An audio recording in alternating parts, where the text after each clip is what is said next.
কোন কোন রাষ্ট্রে দর্শনের শিকার ছেলেদের জন্য হাসপাতাল, সুইজারল্যান্ড সহ বিভিন্ন রাষ্ট্রে হাসপাতাল হচ্ছে, ছেলেরা জায়গায় জায়গায় এখন দর্শনের শিকার হচ্ছে। বাংলাদেশেও ছোট বাচ্চারা দর্শনের শিকার হচ্ছে, আমাদের চোখের সামনে হচ্ছে এগুলো। মেয়ে কি ছেলেরাই তখন নিরাপদ না।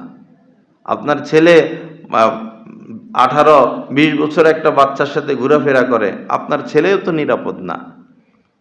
আপনার মেয়ে এই জায়গায় ফোন দেয়, সে জায়গায় ফোন দেয়, অমুকের সাথে ঘুরতে চলে যায়, তার সাথে কোচিং করে, অমুকের সাথে প্রাইভেট পড়ে। কেন? আপনারা এত বড় বড় মার্কেট করতে পারেন, বাড়ি করতে পারেন, স্কুল করেন না, এরকম এরকম কলেজ করেন, ভার্সিটি করেন, যেখানে শুধু মেয়েরা পড়বে, মেয়েরা পড়াবে, এমন স্কুল প্রত্যেক এলাকায় হওয়া চাই। যাদের সামর্থ্য আছে তারা এই এই উপকারটা করেন, সমাজের, দেশের এই উপকারটা করেন।